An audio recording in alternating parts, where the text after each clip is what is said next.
स्वामी जी, अभी हम सनातन सत्य के प्रचार प्रसार की बात कर रहे थे, तो वही बात हम आगे करते हैं। देखिए, बहुत से जो मठाधीश होते हैं और बड़े-बड़े धर्म गुरु होते हैं, जैन धर्म के सभी 55 तरह के धर्म दर्शन हम प्रोफेसर लोग फिलोसॉफी के बकायदा रजिस्टर्ड यूजीसी से अप्रूव्ड 55 तरह के धर्म दर्शन आज हम विश्वविद्यालयों में पढ़ाते हैं। उसके अंदर बीए, एमए, पीएचडी, डॉक्टरेट कराते हैं। मैं फिलोसॉफी का प्रोफेसर हूँ, तो ये नहीं कह सकता मैं कि मैं गुरु जो है वो नानक के ऊपर आपको डॉक्टरेट नहीं कराऊंगा, वो नहीं कर सकता उसको। और स्टूडेंट को समझना, कहने का अर्थ ये है कि भारत के अंदर इतना बड़ा विशाल जो माहौल है, और प्राय देखा गया कि गुरु शिष्य परंपरा चल रही है।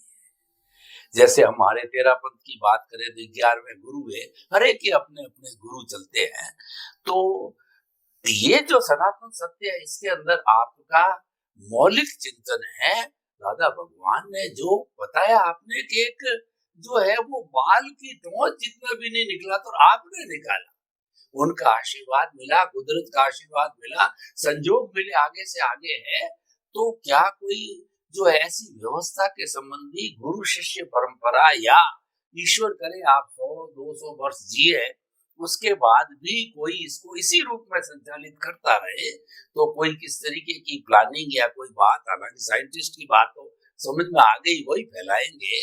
लेकिन फिर भी जो है ऐसा कुछ आपने कोई हो दिमाग के अंदर, मस्तिष्क के अंदर, तो कृपया जो है वो बताइए। खास तौर से गुरु शिष्य परंपरा भी मैं पूछना चाह रहा हूँ, कैसा कि इसमें कुछ है या जरूरत है या नहीं है, या रखना चाहते हैं नहीं रखना चाहते, वो थोड़ा मैं इसके भविष्य की दृष्टि से, मैं कोई दूसरी दृष्टि से नहीं पूछना चाह रहा हूँ कि आपकी महत्वाकांक्षा बढ़े और आप जो है अन्य मठाधीशों की तरह बनो, वो मैं उस दृष्टि से नहीं कह रहा हूँ।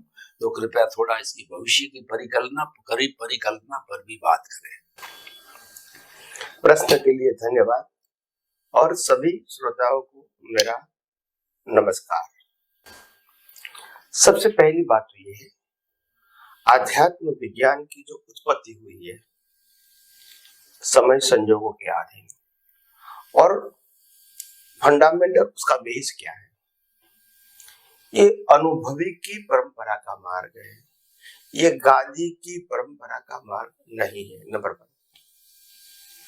नंबर 2, जो भी लायक होगा आध्यात्म विज्ञान में पुरुषार्थ करके, उपयोग करके, अनुभव करने में, और जिसके पास इसको बताने की क्षमता होगी, स्वाभाविक ही ज्यादा लोग उनके पास जाएंगे इन फ्यूचर। दूसरी बात, हमने कैटेगरी इसीलिए नहीं बनाई है ताकि पहले ही कहा कि ये फॉर्मेट ये आध्यात्म विज्ञान का विषय नहीं है। जब भविष्य में संस्था बनाएंगे, मंदिर बनाएंगे, गुरु शिष्य करेंगे, रिचुअल्स देंगे, ये कोई सब्जेक्ट नहीं रहेगा। एज अ प्रिंसिपल हमारे जाने के बाद परंपरा के लोग क्या करते हैं वो तो मैं नहीं बता सकता हूँ, मेरा एस्टैब्लिशमेंट नहीं होगा इन प्रेजेंस ऑफ मी। मेरे जाने के बाद वो क्या करेंगे उसको मैं नहीं बता सकता, कुदरत के जैसे संजोग। यस, मगर मेरी भावना ऐसी है कि ऐसी प्रकार के अनुभवी का मार्ग आगे आए तो अनुभवी की वैल्यू रहे, नहीं कि एस्टैब्लिशमेंट की। तो इसीलिए दुनिया भी उनका सुने जिसके पास अनुभव है और अनुभव व्यक्त करने की क्षमता है। तीसरी बात यह है कि हमने इतना सोचा है फॉर फ्यूचर्स कि भविष्य में एक ऐसा तंत्र बना रहे जिसके अंदर ये जो साहित्य है वो छपते रहे और जिनको जिनको चाहिए वो मिलता रहे। इसीलिए जो संस्था चालू है ट्रस्ट के रूप में, वो ट्रस्ट को पैसा मिलता रहे, ट्रस्ट पैसा पुस्तक छपाती रहे, प्रोग्राम पब्लिश करती रहे और उस प्रोग्राम के मुताबिक लोग काम करते रहे। ये एक व्यवस्था का तंत्र रहेगा, मगर वो भी कॉमर्शियल बेस पर नहीं रहेगा, सर्विस के बेस पर रहेगा। लोग अपने आप सेवा देंगे, अभी भी दे रहे हैं। और इन फ्यूचर ये जो सत्संग का कार्यक्रम टीवी पे आ रहा है, पुस्तक भी छप रही है, हो सकता है कोई समर्थ व्यक्ति है जो स्मार्ट तरह से वो अनुभव करके समझ चुका है और अच्छी तरह वो पेश करता है, तो उनका भी टीवी में आ सकता है, उनकी भी किताब छप सकती है। ये कोई मोनोपोली की बात नहीं है, विज्ञान प्रेजेंट होना चाहिए through TV, through media. Important बात ये, नाम को, व्यक्ति को प्रेजेंट करना नहीं है, ये आध्यात्म विज्ञान की थीम है। तो इसीलिए यहाँ व्यक्ति विशेष का इंपॉर्टेंट नहीं है, यह है अनुभवी ज्ञानी पुरुष, वो अपने अनुभव से कितना विज्ञान पब्लिक के सामने पेश कर सकता है, वो खुद ने अनुभव किया है और वो पेश करने की क्षमता रखता है। तो अवश्य उनको आगे आगे बढ़ने का मौका जरूर मिलेगा, कुदरत ही देगी, मैं तो क्या देने वाला हूँ, तो ऐसा बनेगा। मगर जिस प्रकार की त्रुटियां धर्मों में, संप्रदायों में रही है, इस प्रकार की त्रुटियां की बिगिनिंग मैं नहीं करना चाहता हूँ। भविष्य में मेरे जाने के बाद 50-100-2 साल के बाद क्या होगा वो तो मैं नहीं बता सकता हूँ, मेरी नियत और नीति ये नहीं है। फिर आगे जैसी परिस्थिति होगी वो आगे करेंगे।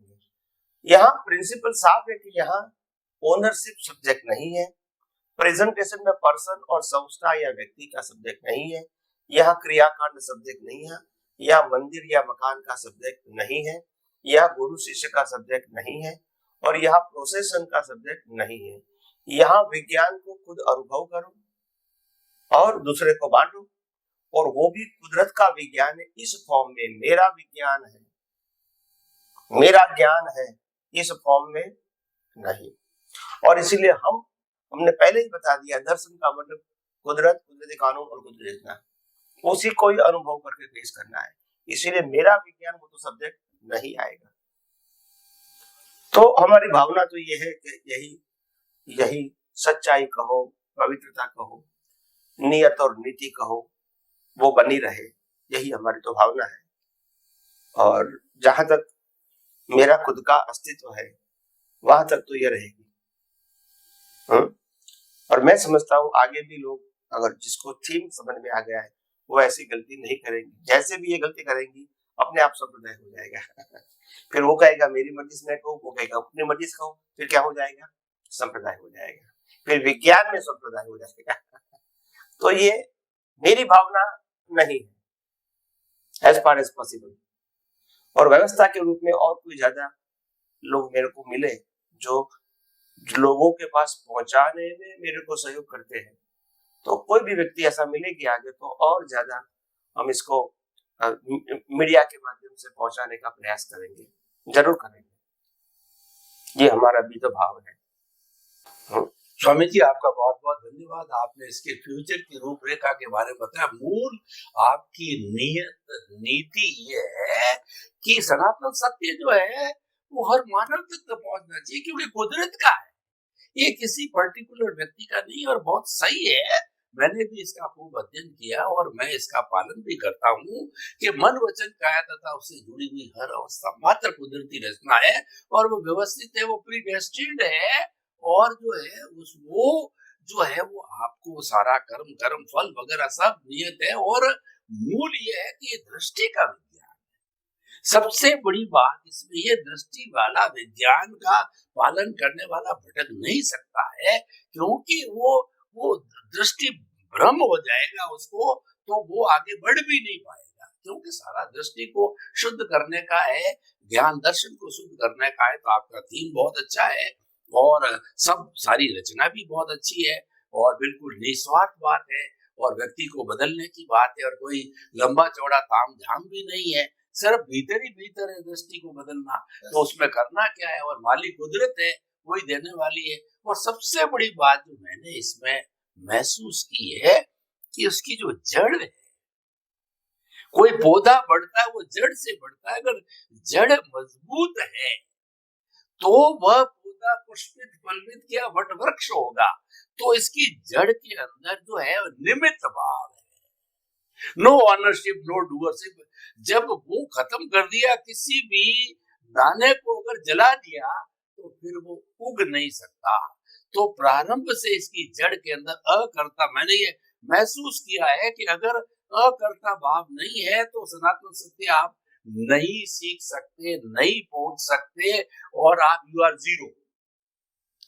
जो आप बढ़ना चाहते हो तो अकर्ता निमित्त भाव से बढ़ो, तो कुदरत आपको संजोग अपने आप जुटाएगी, क्योंकि सनातन सत्य विज्ञान भी ऐसा है। स्वामी जी आपका बहुत बहुत धन्यवाद, और बहुत अच्छी चीज प्रेजेंट कर रहे हो। ईश्वर संजोग कुदरत आपको दे और खूब आगे बढ़ता रहे।